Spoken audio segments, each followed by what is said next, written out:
गुरु विष्णु गुरुदेवो महेश्वर गुरु साक्षात् परम ब्रह्म तस्मै श्री गुरुवे नमः। ओम। मैं सतगुरु भगवान महाराज त्यागपुरी जी के चरणों में नमस्कार करता हूँ व उनसे निवेदन करता हूँ कि अपनी ऊर्जा को मेरी बुद्धि में स्थापित करें व आप सब पर अपने दिव्य ज्ञान की वर्षा करें, ताकि मैं आपकी अज्ञानता और सब प्रकार के भ्रमों को दूर करके आपकी अध्यात्म यात्रा को शुरू करा सकूं। मुझे पूरा विश्वास है कि गुरु महाराज के आशीर्वाद से आप सब उनके द्वारा की गई ज्ञान की वर्षा को अपने जीवन में उतार कर इसी जन्म में परम आनंद को उपलब्ध हो जाएंगे। सबसे पहले तो बात करूंगा आत्मा की। देखो मेरे प्यारे दोस्तों, मेरे बहनों और भाइयों, मैंने पहले भी आपको कहा कि जब तक मेरी पूरी तसल्ली नहीं होगी मैं अपना सब्जेक्ट चेंज नहीं करूंगा। और उससे थोड़ा आपको लगेगा कि थोड़ा अलग, क्योंकि बीच बीच में जब मैं बोलता हूँ तो बहुत कुछ छुपा कर रखता हूँ। छुपा कर तो अब भी रखूंगा। और अब बीच बीच में आपके टेस्ट लेने भी जरूरी हैं, ताकि आपकी मानसिक स्तर को चेक किया जा सके। उसी के आधार पर आगे के जो प्रवचन है उनकी सिलेक्शन की जा सकेगी। आत्मा का कोई वर्ण नहीं, कोई धर्म नहीं, कोई आश्रम नहीं। आत्मा चैतन्य ऊर्जा मात्र, जो समस्त प्रकार के जीवों में समान रूप में व्याप्त। इसकी कोई जात नहीं है। वर्ण मतलब जैसे ब्राह्मण, क्षत्रिय, वैश्य, शूद्र। आश्रम मतलब ब्रह्मचर्य आश्रम, गृहस्थ आश्रम, वानप्रस्थ आश्रम, संन्यास आश्रम। धर्म मतलब जितने भी धर्मों में मानवता बटी हुई है। आत्मा का कोई धर्म नहीं है। आत्मा न करता है, न भोगता है, न भोग्य है। इन तीनों से परे असंग, निराकार, विश्व का साक्षी मात्र, केवल दृष्टा मात्र। ये आत्मा चैतन्य है, मुक्त है, असीम है, सर्वत्र व्यापक है। ये किसी बंधन में बंधी नहीं है, शरीर में भी नहीं बंधी है। शरीर सीमित है, शरीर में मन व बुद्धि भी सीमित है। आत्मा सर्वव्यापक है। इसे खोजना नहीं है, जानना है। खोजने वाला तो भटक सकता है। सभी खोजों को छोड़कर संसार के प्रति मोह को त्याग कर इसे जानने की पात्रता पैदा करनी है। पहले ये आत्मा ही ब्रह्म है, यही परमात्मा है। दोनों आपस से भिन्न नहीं है, एक ही है। शरीर में भी आत्मा, ये विश्व उसी का विस्तार है। जैसा परमात्मा बंधन रहित, उसी तरह आत्मा भी बंधन मुक्त है। परमात्मा सबका दृष्टा है, दूसरा कोई दृष्टा है ही नहीं। आत्मा साक्षी, व्यापक, पूर्ण, एक, मुक्त है, चैतन्य स्वरूप है, क्रिया रहित है, असंग है, इच्छा रहित है, शांत है। आत्मा आपके शरीर में भी मौजूद है। उसे प्राप्त नहीं करना, वह प्राप्त ही है। अगर आपके शरीर में मौजूद है तो वह प्राप्त ही है। केवल ज्ञान से उसे जानना है। तुम्हारा शरीर आत्मा का ही विस्तार है। इसे आत्मा को कभी अपने से भिन्न ना समझो। शरीर आत्मा को ज्ञान द्वारा, बोध द्वारा देखना है। शरीर में आत्मा को ज्ञान द्वारा, बोध द्वारा देखना मात्र है। आत्मा साक्षी है, सब देखने वाली है, दृष्टा है, परंतु इसे देखने वाला कोई नहीं। इसे देखने वाला किसी के पास ऐसी कोई दृष्टि नहीं है जो इसे देख सके। केवल परमात्मा ही देख रहा है। डिटेल से तो बाद में बात करेंगे। आत्मा पूर्ण है, क्योंकि अभी मैंने इसकी डिटेल में बात करनी शुरू कर दी तो आपकी जो मेंटल प्रैक्टिस है, जहाँ से जाने के बाद जो आपका मन सोचेगा कि मैंने क्या बोल दिया, उसके बारे में संघर्ष नहीं करेगा। मैं अभी आपका ये संघर्ष, अध्यात्म का संघर्ष की बात कर रहा हूँ, अपने आप को जानने का संघर्ष, इसको रोकना नहीं चाहता। आत्मा पूर्ण है, पूर्ण से पूर्ण ही निकलता है। आत्मा को संकीर्णता के दायरे में बांधा नहीं जा सकता, इसे सीमित नहीं किया जा सकता। आत्मा में किसी तरह की अपूर्णता नहीं है, ये ब्रह्म की तरह पूर्ण है। बीज रूप में बीज भी पूर्ण है। कैसे? अगर बीज पूर्ण ना हो तो उसमें से पूर्ण वृक्ष कैसे निकलता? इसी तरह ये जगत भी पूर्ण है, इस प्रभु की ही अभिव्यक्ति है। सभी जीवों में भिन्न भिन्न आकार नहीं, सभी जीवों में भिन्न भिन्न आत्माएं नहीं, आकार भिन्न भिन्न दिखाई देते हैं, आत्माएं एक ही है, प्रभु की ही अभिव्यक्ति है। आत्माएं अनेक नहीं हो सकती। जिस प्रकार आकाश सब जगह एक जैसा मौजूद, वायु एक जैसी मौजूद, उसी तरह उसी प्रकार आत्मा भी सब जगह एक ही रूप में मौजूद। आत्मा मुक्त है, आत्मा को कोई बंधन नहीं। बंधन शरीर या मनोगत होते हैं। शरीर व मन के कारण आत्मा के बंधन की भ्रांति हो सकती है, पर आत्मा कभी बांधी नहीं जा सकती। भ्रांति भ्रम हो सकता है, वहम हो सकता है। आत्मा चैतन्य है, ये संसार इसी का फैलाव है। यही चैतन्य भिन्न भिन्न रूपों में दिखाई देता है। आत्मा क्रिया रहता है, ये कोई क्रिया नहीं करती, ये क्रिया करने की ताकत देती है। इसकी प्रेजेंस के बगैर कोई क्रिया नहीं हो सकती। आत्मा स्वयं करता नहीं, क्रिया इसका धर्म नहीं है, ये अक्रिय है। इसकी उपस्थिति से ही सब हो रहा है, इसे खुद करना नहीं पड़ता। सब प्रकार की क्रियाएं आत्मा की शक्ति का खेल, और आत्मा असंग, इसका कोई संगी साथी नहीं है। ये ना किसी से प्रेम करती है, ना नफरत करती है, ये अकेली ही सर्वगुण संपन्न है। आत्मा इच्छा रहित, इसमें आकांक्षाएं, अपेक्षाएं, इच्छाएं नहीं है। ये ना प्रसन्न होकर प्रसाद देती है, ना क्रोधित होकर दंड देती है। ये शांत है, गंभीर है, इसमें कोई हलचल नहीं, इसमें कोई तरंग नहीं होती। ये संसार उसी की शक्ति का खेल व प्रदर्शन व विस्तार। वह निर्लिप्त है, संसार कर्मों में लिप्त नहीं। सब स्वभाव से हो रहा है, केवल उसकी उपस्थिति से हो रहा है। आत्मा साक्षी मात्र, दृष्टा मात्र, इसके अलावा और कुछ नहीं। ये तो हुई आत्मा की बात। अब करेंगे संसार व प्रकृति की बात, तब ही देह की बात करेंगे ना। ये संसार व जड़ प्रकृति उस चैतन्य आत्मा की ही अभिव्यक्ति है।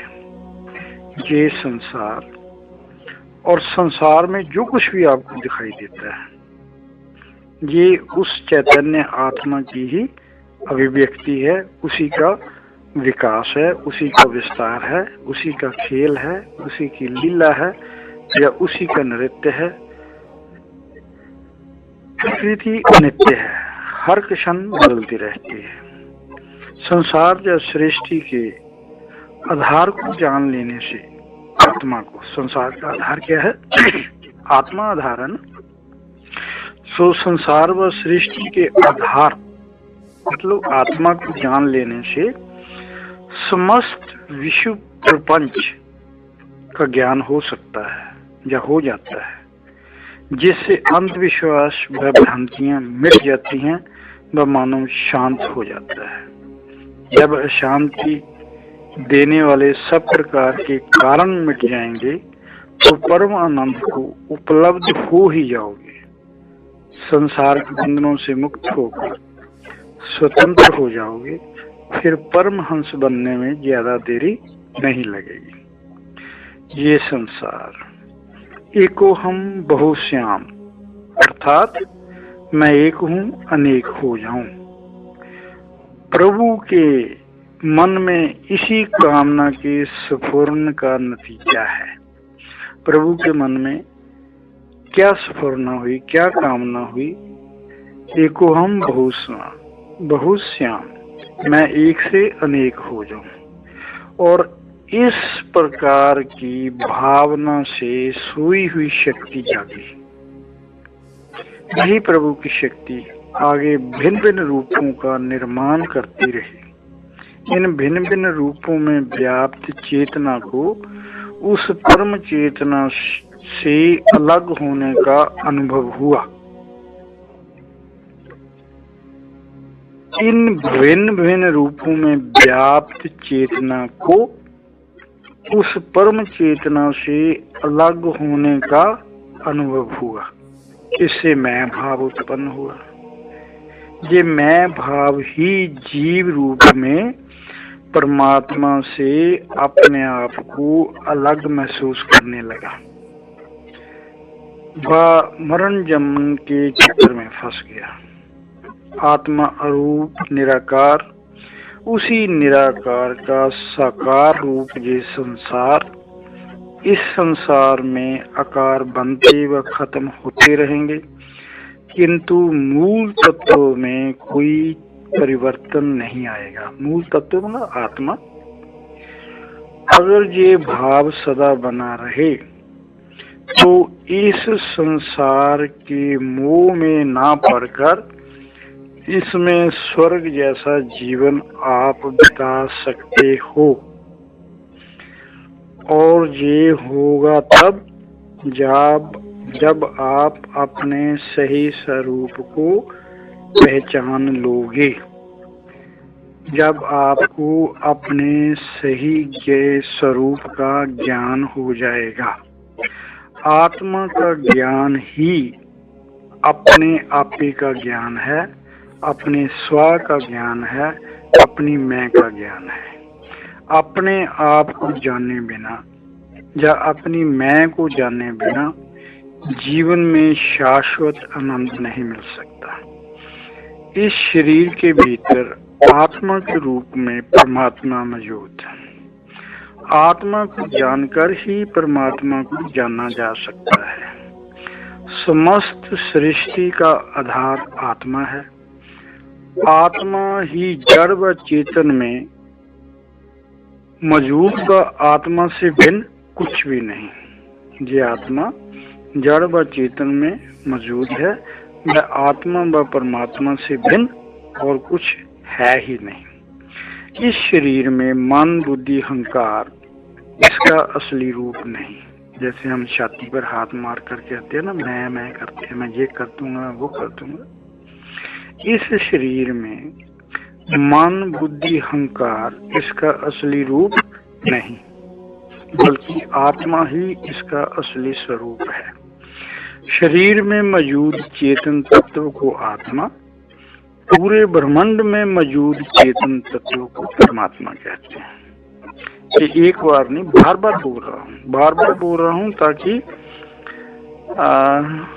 आगे ऐसा सुनने का प्रयत्न भी कोई करने की जरूरत न पड़े। आपके अंदर ये भाव बन जाए कि परमात्मा के सिवा नहीं है कुछ और।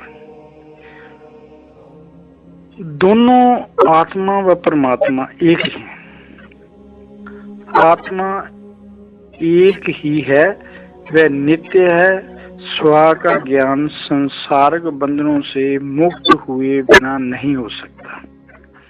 देखो ये बीच बीच जो मैं इशारे करता हूँ इसको क्लियर तो नहीं कहूँगा, पर थोड़ा बहुत साफ जरूर करता हूँ कि अपने आपे का, अपनी आत्मा का ज्ञान जो है तब तक नहीं हो सकता जब तक संसारिक बंधनों से मुक्त नहीं हो जाओगे। और आत्मज्ञान के लिए वैराग्य जरूरी। वैराग्य के बिना संसार के बंधन नहीं खत्म हो सकते। संसार व आत्मा दो अलग अलग किनारे हैं। शरीर के बाहर है संसार, शरीर के भीतर है आत्मा के रूप में परमात्मा। मानव इन दोनों किनारों को बीच खड़ा किसी भी तरफ जाने को पूरी तरह आजाद है, पूरी तरह स्वतंत्र है। एक ओर जाने के लिए दूसरी ओर पीठ तो करनी पड़ेगी, या परमात्मा की ओर या संसार की ओर। मगर संतों ने बीच का रास्ता भी निकाला है। ये जो संत हैं ये बीच का रास्ता भी जानते हैं, जिसमें कुछ भी छोड़ना या पकड़ना नहीं, केवल साक्षी होना।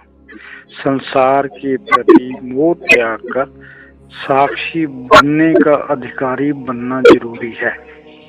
सो जहां फिर रिपीट कर दो, साक्षी कैसे बन सकते हो? साक्षी बनने के लिए संसार के प्रति मोह त्यागना जरूरी है, और संसार के प्रति मोह त्याग कर आप साक्षी बनने के अधिकारी बन जाएंगे।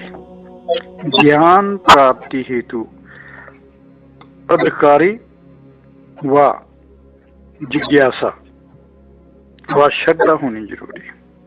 आत्मज्ञान को कोई भी देवी देवता आपको उपहार के तौर पर नहीं दे सकता। एक बार फिर सुन लो,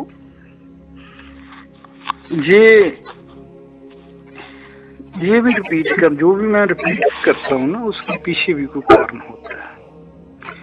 आत्मज्ञान को कोई देवी देवता, कोई सिद्ध, कोई बुद्ध उपहार स्वरूप नहीं दे सकता। इंद्रियों द्वारा भोगे जाने वाले विषयों के प्रति विरक्त हुए बगैर आत्मज्ञान संभव नहीं। ये विषय वासनाएं शरीर व मन को कुछ समय के लिए संतुष्ट कर सकते हैं, आत्मा को नहीं। हमें अपने शरीर में मौजूद आत्मा का ज्ञान चाहिए। हमें क्या चाहिए? हमारे शरीर में मौजूद आत्मा का ज्ञान चाहिए। ये शरीर का निर्माण पृथ्वी, जल, अग्नि, वायु व आकाश से हुआ। इन पांचों तत्व से ये शरीर का निर्माण हुआ। ये शरीर रूपी भवन जीव को अपनी प्रारब्ध अनुसार परमात्मा ने दिया। बखुद आत्मा के रूप में इसमें विराजमान हो गया। मनुष्य शरीर मात्र नहीं है।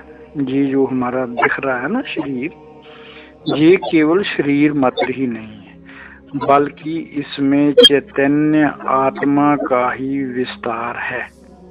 ये जो शरीर है, ये इसका विकास कैसे हुआ? आपने थोड़ी किया।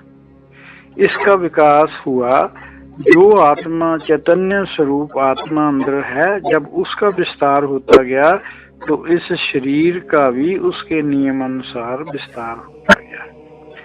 सो यूं कह लो, आत्मा ही इसका वास्तविक स्वरूप। आत्मा सूक्ष्म दिखाई नहीं देती। इसी अज्ञान से हम अपने आप को शरीर समझते हैं। देखो ना, विस्तार तो उसी का है ना जो अंदर है, मगर हम इसको जो मर्जी नाम दे दें, शरीर नाम दे दें। पांचों तत्वों से बना शरीर अनित्य है। अनित्य मतलब नाशवान। जीव का प्रारब्ध पूरी होने पर ये शरीर खत्म हो जाएगा, इसकी मृत्यु हो जाएगी, मगर जीव जीवित रहेगा। वह अपनी अगली यात्रा पर निकल जाएगा। ये शरीर जीव का बस्तर मात्र, जीव इस शरीर से भिन्न है। ये शरीर जीव का परमानेंट घर नहीं, अस्थाई रूप में प्रारब्ध भोगने को मिला है। इसी घर में जीव आत्मा के साथ परमात्मा के साथ निवास करता हुआ एक हो सकता है। सतगुरु ज्ञान द्वारा जीव व परमात्मा की एकता करवा देते हैं। सतगुरु ज्ञान द्वारा जीव व परमात्मा की एकता का ज्ञान करवा देते हैं। दोनों में जो भिन्नता आपको महसूस होती है वो भ्रम दूर कर देते हैं। जीव को आत्मबोध करवाकर साक्षी बना देते हैं, दृष्टा बना देते हैं। शरीर छूटने के बाद, जब शरीर की मौत होती है, शरीर छूटने के बाद जीव आत्मा में विलय हो जाता है। अब जब सतगुरु अपने ज्ञान या तप के बल पर आपको आत्मबोध करा देंगे, तब ही ऐसा होता है। परमात्मा में विलय हो जाता है, मरण जमन के चक्कर से खत्म हो जाता है, और जो स्थूल शरीर है उससे पृथ्वी तत्व पृथ्वी में, जल तत्व जल में, अग्नि तत्व अग्नि में, वायु तत्व वायु में, आकाश तत्व आकाश में, वह जीव तत्व आत्मा में मिल जाता है। ये शरीर मेरा, ये मन मेरा, ये बुद्धि मेरी, इंद्रियां मेरी, तो ये अंदर सबको मेरा मेरा कहने वाला मैं कौन, जिसके ये सभी हैं, जो मेरा मेरा करता है, वह इन सब से अलग है। जब उसका ज्ञान हो जाएगा, फिर सब जाना हुआ हो जाएगा। जानने के लिए कुछ नहीं बचेगा। ये मेरा, ये मेरा, जब ये सब कुछ छूट जाएगा तो बाकी जो बचेगा वही मैं है, वही साक्षी है, वही दृष्टा है, वही आत्मा है। अब इससे सिंपल और क्या हो सकता है। मैं शरीर नहीं, मैं साक्षी हूँ, मैं चैतन्य स्वरूप आत्मा हूँ। ये सब गुरु से सुनने से या शास्त्रों में पढ़ने से बात नहीं बन सकती। वैराग्य से पात्रता आती है, फिर गुरु तो ज्ञान देगा। क्या ये काफी है? नहीं। अपने स्वरूप आत्मा को जान लेना ही काफी नहीं, इसमें निरंतर स्थित रहना बहुत जरूरी है। ये मैं तब की बात करता हूँ जब आत्म ज्ञान हो जाता है, आत्म साक्षात्कार हो जाता है, जब गुरु की मदद से आप आत्मा को देख लेते हैं। मैं तब की बात कर रहा हूँ। शरीर व आत्मा के बीच जो 7 आवरण हैं, योग शरीर से शुरू करके एक एक पर्दे को विधि पूर्वक खोलकर इनमें दिव्य अनुभूतियों का ज्ञान देता हुआ आत्मा तक पहुंचाता है। योगी लोग है ना, जो उनका ये रास्ता है, और गृहस्थियों के लिए ये रास्ता अपनाना बहुत कठिन है। गृहस्थ में ऐसा करके आत्म साक्षात करना इम्पॉसिबल तो नहीं, पर कठिन तो जरूर है। जब गुरु द्वारा सीधा आत्म बोध करवाया जा सकता है, सब प्रकार के पर्दे खुद गुरु उठा देता है। गुरु की कृपा, गुरु का संग, गुरु की कृपा तो बहुत जरूरी है। उसके बिना तो कोई बात बनने वाली है नहीं। गुरु ही आत्म ज्ञान करवाने से पहले ऐसे नहीं कि गुरु पहले ही ये सब करवा देते हैं, दिव्य अनुभूतियां से मिला देते हैं, आत्म साक्षात्कार को करवा देते हैं। ऐसे नहीं हो सकता। पहले आपको फर्क बनाना पड़ेगा कि कौन इसका पात्र है, कौन पात्र नहीं है, क्योंकि इसका पात्र तो ज्ञानी है, ज्ञानी तो हो नहीं सकता। पहले तो वो आपको इस प्रकार तैयार करेगा कि आप समझ में आ जाए कि ज्ञानी और अज्ञानी में अंतर क्या है। ज्ञानी और अज्ञानी। अज्ञानी प्रकृति को जानते हैं, ये जो शब्द आप देख रहे हैं ना, अज्ञानी लोग प्रकृति को जानते हैं जो स्थूल है। ज्ञानी उस चेतन को भी जान लेते हैं जो सूक्ष्म है। अज्ञानियों द्वारा भटकाया जाएगा, ज्ञानियों द्वारा भ्रमों का निवारण किया जाएगा। अज्ञानी समय जो अज्ञानी होते हैं ना, इन्होंने समाज को बहुत हानि पहुंचाई, पहुंचाते ही रहते हैं। ज्ञानी समाज की कुरीतियों को दूर करने का प्रयास कभी नहीं छोड़ते। अज्ञानी समाज का विभाजन कर सांप्रदायिकता फैलाते रहते हैं, और जो ज्ञानी लोग हैं विश्व को, मानव जाति को विश्व बंधुत्व का ज्ञान फैलाते ही रहते हैं। ज्ञान के कारण अहंकार जुड़ा रहता है। अज्ञान के कारण मानव में अहंकार जुड़ा रहता है। अहंकार से वासनाएं पैदा होती हैं। वासनाएं पूरी करने के लिए प्रारब्ध अनुसार शरीर मिलता रहता है। यदि अहंकार नहीं हो, यदि वासनाएं नहीं हो, तो शरीर की क्या जरूरत है। योग का केंद्र शरीर, योग क्रियाएं लंबी, कर्मकांड, जप, तप, मंत्र, साधनाएं द्वारा आत्मा को जानने का रास्ता भी लंबा। कभी कभी ये सब क्रियाएं भी अहंकार का कारण बन जाए, कभी कभी नहीं, अक्सर। अपनी अपनी असलियत को जान लेना जो प्रत्यक्ष दर्शन से ही संभव है, और यही सबसे आसान रास्ता है अपनी मैं को जान लेने के बाद। अज्ञानी अपनी गलत धारणाओं के कारण वर्णों धर्मों में फंसे रहते हैं। ज्ञानी इनसे मुक्त, बंधन मुक्त होकर अपने चैतन्य में स्थिर हो जाते हैं।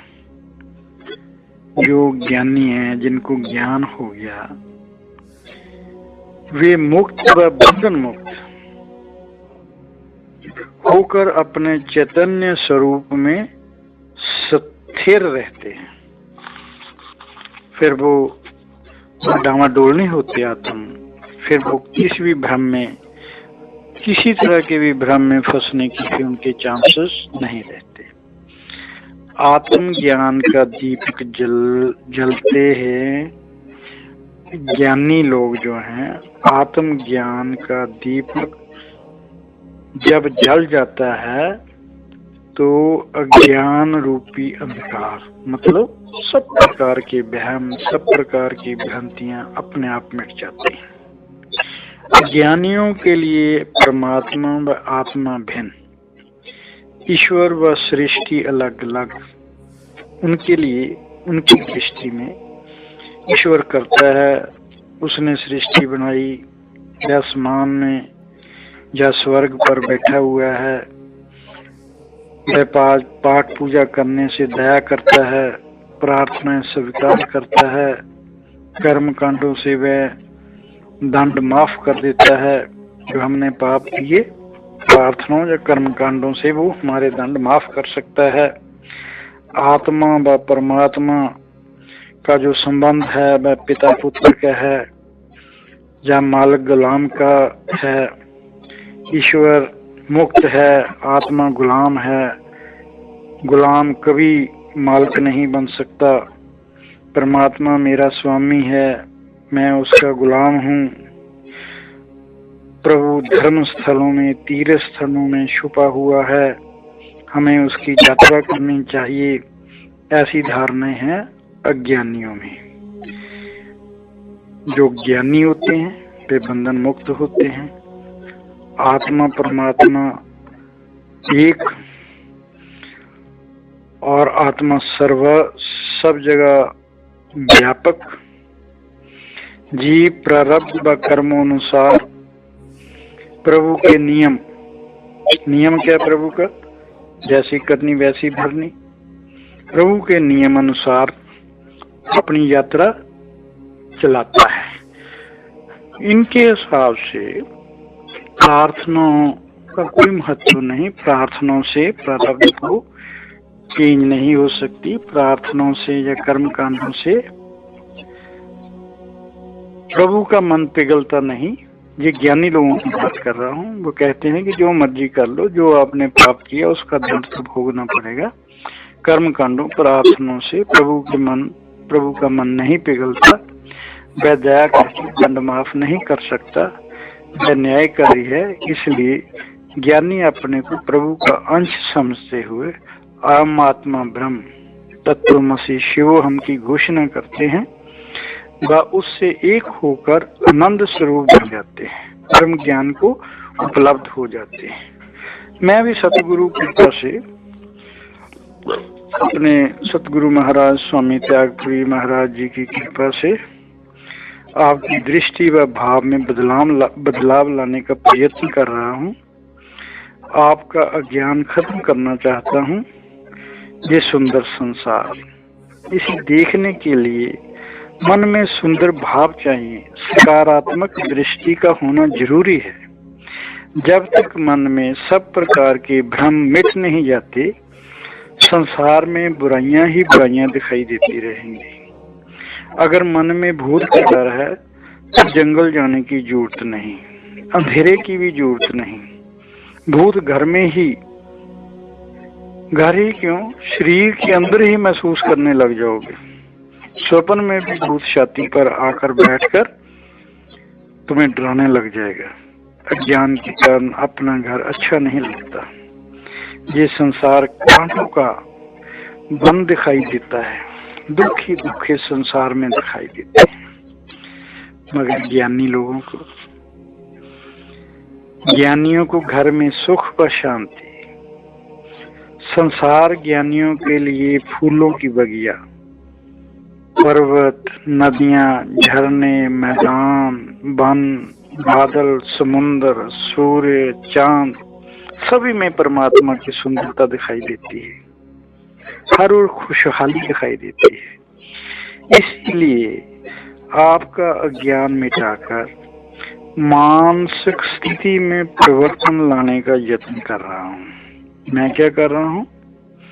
जो आपका अज्ञान मिटाकर आपकी मानसिक जो स्थितियां हैं, जो आपकी मानसिकता है, उसको चेंज करके उसको सकारात्मक बनाने का प्रयत्न कर रहा हूँ, ताकि आपकी दृष्टि में संसार को देखने का ढंग बदल जाए। दोष दृष्टि का नहीं होता, देखने वाले की मानसिकता का होता है। मगर आपको इससे भी ऊपर जाना है। सुंदर संसार के सुंदर भोगों को भोगते हुए, सुंदर संसार के सुंदर भोगों को भोगते हुए इन भोगों में परमानेंट सुख नहीं ढूंढना। अगर ऐसा सोचोगे, कहने का भाव, इन भोगों में परमानेंट सुख को खोजने की कोशिश करोगे, तो असली सुख का सागर, असली आनंद का सागर जो तुम्हारे भीतर है, उसे पाने में कठिनाई होगी। कहने का भाव, जब संसारिक भोगों में परमानेंट सुख खोजने की कोशिश करोगे, तो आपके अंदर जो अपार आनंद व सुख का खजाना है, उसे नहीं ढूंढ पाओगे। संसार के सुखों का विवेक पूर्वक उपयोग करो। विवेक पूर्वक मतलब होश पूर्वक। ये भाव ही ना उठे कि ये संसार सत्य है या असत्य है, या झूठा है या सच्चा है या बुरा है। केवल दृढ़ विश्वास करो कि मैं संसार नहीं हूँ, मैं संसारी नहीं हूँ, सब प्रभु है, मैं ज्ञानी ही नहीं, स्वयं ज्ञान हूँ, बोध स्वरूप हूँ, सब उसी का, सब में वही है। आपके जीवन में कई ऐसे भी प्रचारक ही कहूंगा मैं तो, आपके जीवन में कई ऐसे भी प्रचारक आए होंगे जो त्याग की बात करते हैं, छोड़ने की बात करते हैं, कहेंगे सब छोड़ दो, घर छोड़ दो, पत्नी छोड़ दो, बच्चे छोड़ दो, कपड़े पहनना छोड़ दो, खाना छोड़ दो, भूखे रहो, भीख मांग कर खाओ, जंगल चले जाओ। ऐसे प्रचारकों ने संसार व मानवता को बहुत हानि पहुंचाई, थोड़ी नहीं बहुत ज्यादा नुकसान किया इन्होंने मानवता को। सब छिड़वा देते हैं मगर मिलता कुछ नहीं, मार्ग से ही भटका देते हैं। देखो मैंने भी कहा है, कर्तापन का भाव छोड़ दो, अहंकार छोड़ दो, आगे भी कहता रहूंगा, पर इसके साथ साथ सचेत भी करता रहूंगा, अवेयर भी करता रहूंगा। अहंकार व कर्तापन का भाव छोड़ने से बात बन जाएगी इसकी गारंटी नहीं, क्योंकि अहंकार व कर्तापन छूटने की भ्रांति भी हो सकती है। सुन सुनकर आपके मन में एक वहम भी हो सकता है। सूक्ष्म तल पर वृत्तियों में अहंकार बना रह सकता है। अगर आप अंधेरे कमरे में बैठे हो, अगर मान लो कि अंधेरा चला गया, अंधेरा खत्म हो गया, तो ये तो भ्रांति है, दीपक जलाना पड़ेगा। संतों का केवल एक ही काम है, वह है मानवता के अंदर ज्ञान का दीप जलाना। क्या काम है संतों का? इस संसार से, मानवता का मन से अज्ञान को मिटाना, सभी प्रकार के भ्रमों को मिटाना, सभी प्रकार के अंधविश्वासों को मिटाना।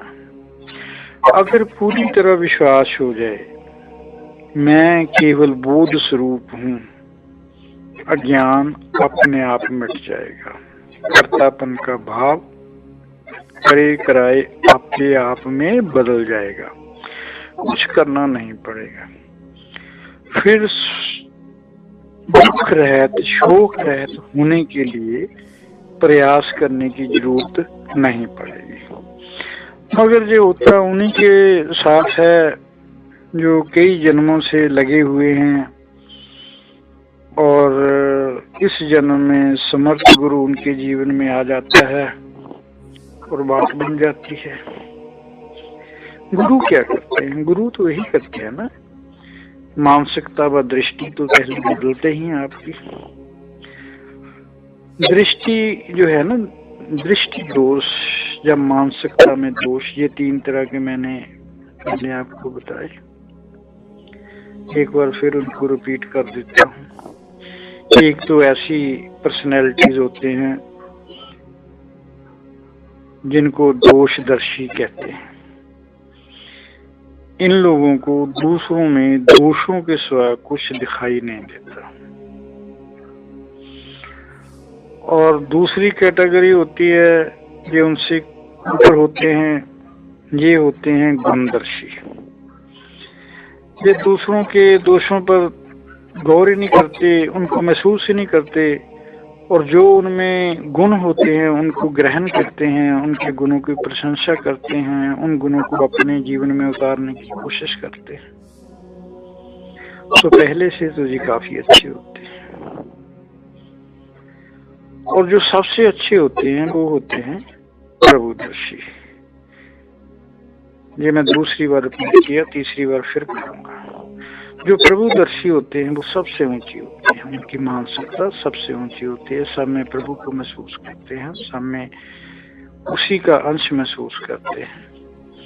तो संत भी पहले ऐसे ही करते हैं कि आपकी ऐसी दिशा बना देते हैं, सब भ्रम अंधविश्वास आपके नजदीक ही नहीं आने देते, और आप सब जगह प्रभु की लीला ही महसूस करते हैं। ज्ञानियों को ये संसार सत्य नजर आता है। सत्य का भाव शाश्वत, जो कभी खत्म नहीं होता। ये सृष्टि अनादि है, इसको बनाने वाला कोई नहीं, इसे चलाने वाला कोई नहीं। अज्ञानियों की बात कर रहा हूँ, वो कैसे महसूस करते हैं। अज्ञानी मानता है जो सामने दिखाई देता है सत्य कैसे हो सकता है। ये संसार जो सब कुछ तो दिखाई दे रहा है, ये झूठ कैसे हो सकता है। ये नित्य है, सत्य है, शाश्वत है, ऐसा मानते हैं अज्ञानी। और देखो, हर रोज देखते हैं संसार बदल रहा है, हर चीज में परिवर्तन आ रहा है, जीवन है, मृत्यु है। ये सब कुछ देखते हुए भी उनके मन में असलियत जानने की जिज्ञासा ही पैदा नहीं होती। देखो महात्मा बुद्ध जी ने क्या कहा। महात्मा जी कहते हैं, बुद्ध महाराज कहते हैं, ये सृष्टि भ्रांति नहीं, मिथ्या भी नहीं। ये जो संसार आप देखते हैं, ये भ्रम नहीं है, ये झूठा भी नहीं है, ये सत्य भी है, किंतु शाश्वत नहीं है। शाश्वत सदा रहने वाला नहीं है। पूर्ण सत्य उसको कहते हैं जो शाश्वत, जो कभी नहीं बदलता। सभी अद्वैतवादी संसार को असत्य भ्रम मानते हैं। भ्रमों के निवारण के लिए वो रस्सी में सांप, सिप्पी में चांदी, गहनों में सोना, घड़े में मिट्टी का उदाहरण देकर भ्रम दूर करने का प्रयास करते हैं। ये मैं बात कर रहा हूँ अद्वैतवादियों की। संसार है, इसमें जीव जंतु, वन, पर्वत, नदियां, झरने हैं, किंतु इन सब में सुख की आशा नहीं की जा सकती। अद्वैतवादी ऐसा कहते हैं और मैं इनसे सहमत हूँ। इसलिए सहमत हूँ कि यदि संसार में भौतिक साधनों से सुख मिल सकता तो आज के युग में कोई दुखी ना होता। पहले रेडियो, आज से 50 साल बाद दूरश्रवण रेडियो, फिर दूरदर्शन, पहले बैलगाड़ी, फिर साइकिल, फिर रेलगाड़ी, फिर हवाई जहाज। यातायात में, कृषि में, विज्ञान में अभूतपूर्व तरक्की हुई। चांद तक मनुष्य पहुंच गया। घर में सब प्रकार के भौतिक सुख, रसोई में गैस, बाथरूम में गीजर, सोने के कमरों में एसी, गैराज में कार, बैंक अकाउंट में अथाह पैसा। ये सब होने के कारण क्या सुख मिल सका? क्या तृप्ति मिल सकी? क्या पूर्ण संतोष मिल सका? जब भी सुख की बात करूं तो समझना मैं शाश्वत सुख की बात कर रहा हूं, क्षणिक सुख की बात नहीं कर रहा। देखो, ज्यों ज्यों चिकित्सा सुविधा बढ़ी, त्यों तो नई नई बीमारियां बढ़ती गई। ज्यों ज्यों थानों की संख्या या न्यायालयों की संख्या बढ़ी, त्यों त्यों जुर्म बढ़ते गए। ज्यों ज्यों भौतिक सुख बढ़ते गए, त्यों त्यों नैतिक पतन होता गया। जितना ज्ञान बढ़ रहा है, उसी स्पीड से अज्ञान बढ़ रहा है। अज्ञान, आप टीवी चैनल देखते हैं, रोज ही किसी न किसी तरह गुमराह करने की कोशिश की जा रही है। नीचे आपके टेलीफोन नंबर, कॉन्टैक्ट नंबर या पैसे भेजने के लिए एड्रेस दिए जाते हैं। कितनी हैरानी की बात है, जिस स्पीड से साधु संत, मंदिर, मस्जिद, गिरजे बढ़ रहे हैं, उतना ही अधर्म बढ़ रहा है, उतना ही अज्ञान बढ़ रहा है, उतनी ही भ्रांतियां बढ़ रही। ये सब समांतर व्यवस्था कौन कर रहा है? इसका उत्तर कभी सोचा? भगवान कर रहा है।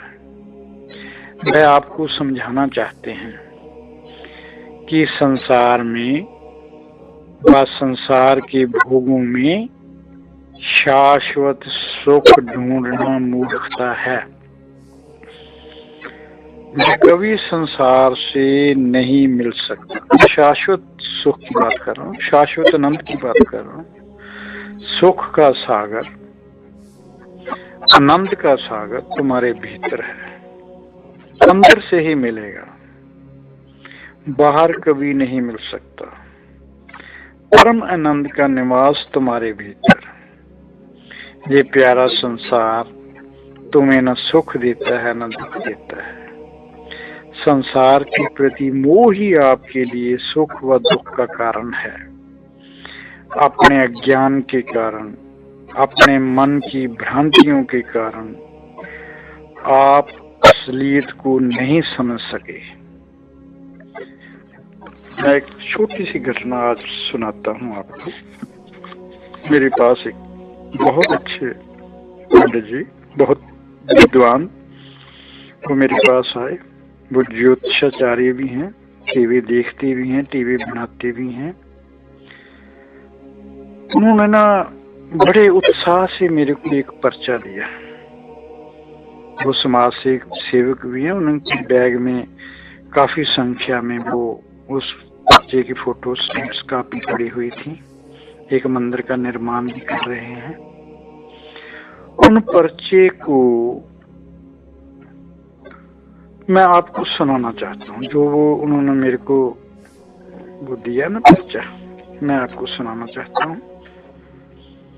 ये इसलिए सुनाना चाहता हूँ कि मैं पर्चा सुनाकर मैं आपकी मानसिकता का लेवल चेक कर सकता हूँ। मुझे अंदाजा हो जाएगा कि जो कुछ भी मैं अब तक मैंने बोला वो कितना आपने समझा।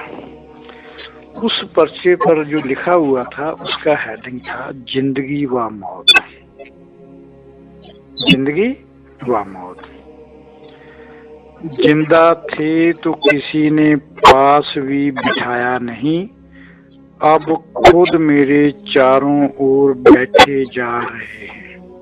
जिंदा थे तो किसी ने पास बिठाया नहीं, अब खुद मेरे चारों ओर बैठे जा रहे हैं।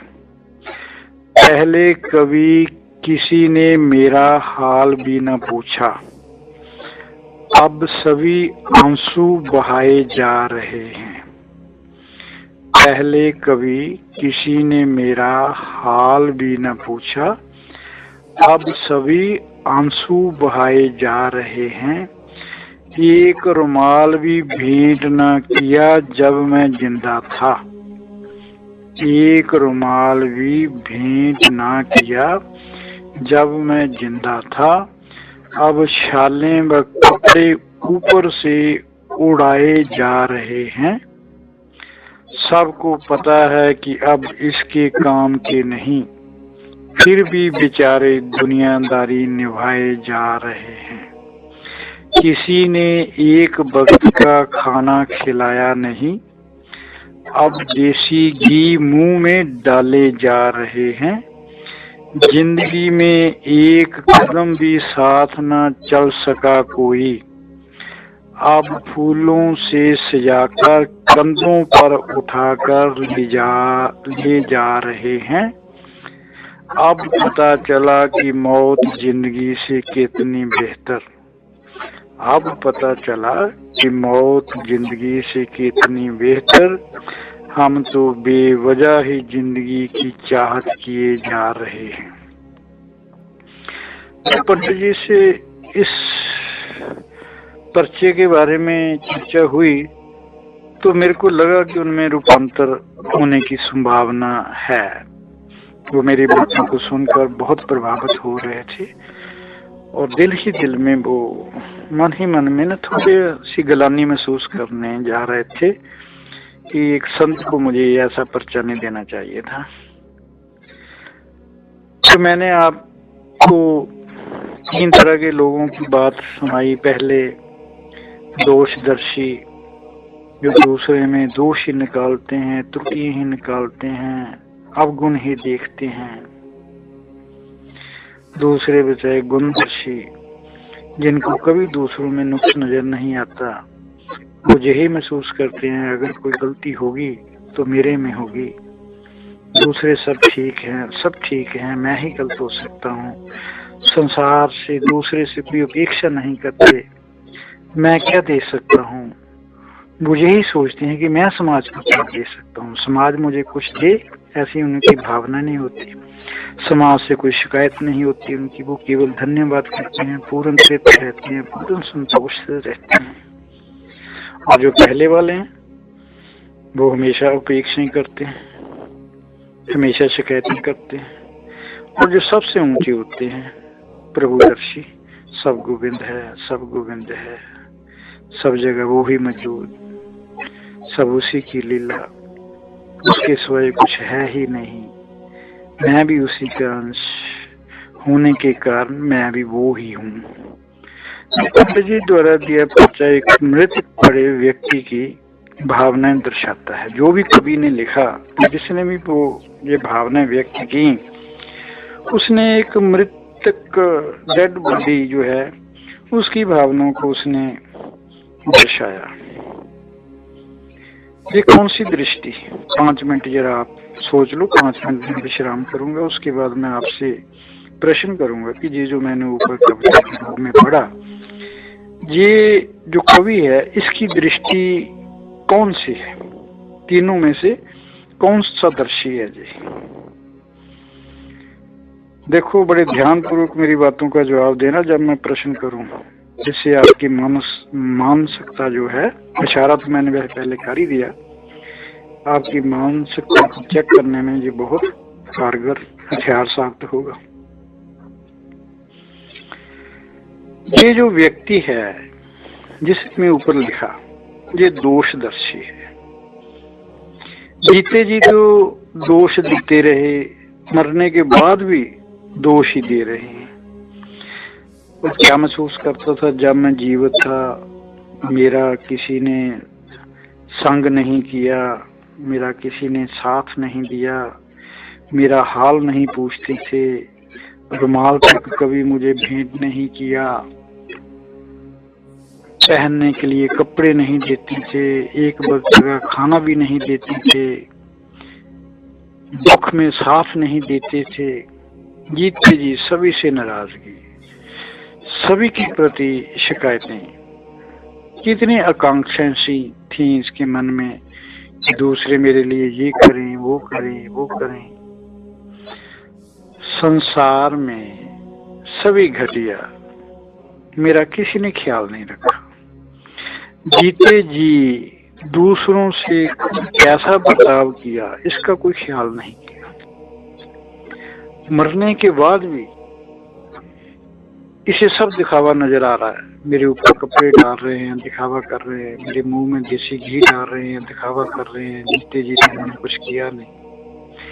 जो ऐसे लोग होते हैं, जीवन लेकर भी, मानव देह लेकर भी अध्यात्म की ओर एक कदम भी नहीं बढ़ा सकते।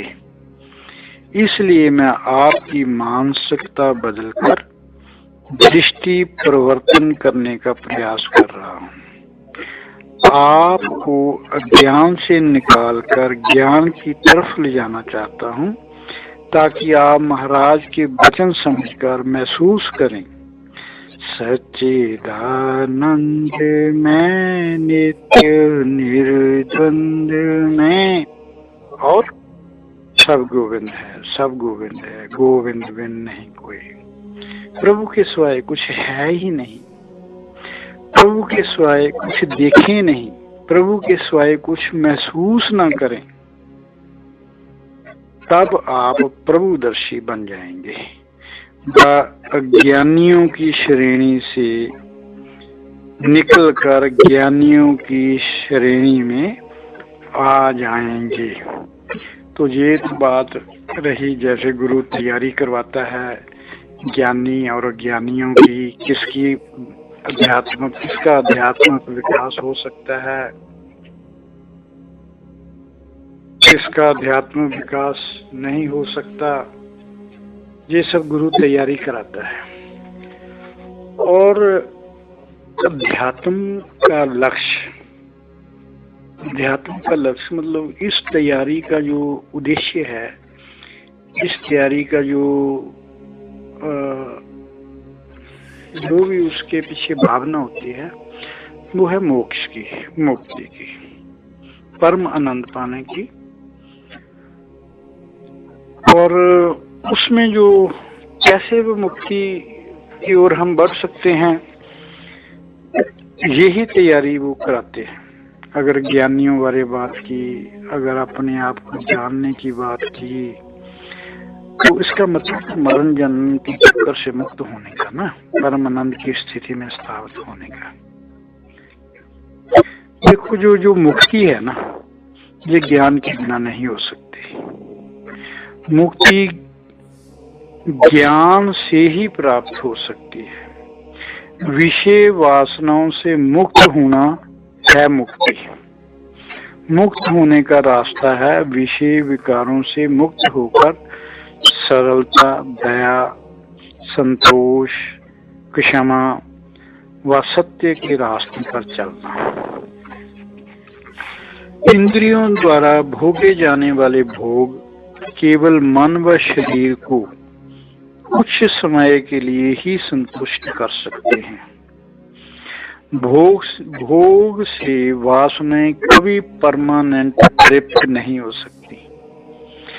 ये वासनाएं बार बार उठती हैं, अनेकों जन्मों तक चलती रहती हैं। आत्मज्ञान की इच्छा रखने वालों को इंद्रियों के विषयों की गुलामी छोड़नी होगी। अगर ऐसा नहीं करोगे तो बार बार मरण जन्म के चक्कर से मुक्त नहीं हो सकते। विषयों के प्रति गुलामी छोड़ने से आप आत्मज्ञान को उपलब्ध होने के अधिकारी बन जाएंगे। ऐसा करने से आत्मज्ञानी बनने की पात्रता आ जाएगी। ये विषय बंधन नहीं है, इनके प्रति मोह ही बंधन है। जब तक भोगों के प्रति मोह होगा, तब तक काम, क्रोध, मोह, लोभ, अहंकार, ईर्ष्या, द्वेष, राग, दुख, चिंता, घृणा आदि अवगुण नहीं छूट सकते। विषय के प्रति मोह त्याग कर तुम्हें पात्रता उपलब्ध करनी होगी। सद्गुण ग्रहण करने होंगे, सद्गुण ग्रहण करने होंगे। तुम आत्मज्ञान के पात्र बनने के बाद सतगुरु, जब तक आप आत्मज्ञान के पात्र नहीं बन जाते, सतगुरु लाख यत्न करे, आपको आत्मज्ञान उपलब्ध नहीं हो सकता। उसके लिए आपकी जो पात्रता है बहुत जरूरी है। अभी से अपने मन से सत्य रूपी अमृत, क्षमा, दया, संतोष भरना शुरू कर। सत्य रूपी अमृत क्या है? क्षमा, दया, संतोष। इन सब प्रकार के जो दोष हैं, घृणा, ईर्ष्या, द्वेष, ताकि सब प्रकार का जहर आपके मन से बाहर निकल सके, तब गुरु को ज्ञान का अमृत आप में रोक सकता है। तब ही गुरु का दिया हुआ ज्ञान का अमृत आप में रुक सकता है, जो आपके जीवन का वो हिस्सा बन सकता है। जब तक जहर रूपी घृणा, ईर्ष्या, द्वेष ये अवगुण मौजूद रहेंगे, गुरु द्वारा डाला गया अमृत भी विष बन जाएगा। वैराग्य से पात्रता आएगी। गुरु द्वारा तत्व ज्ञान देने से शरीर बोध खत्म होने का रास्ता साफ हो जाएगा।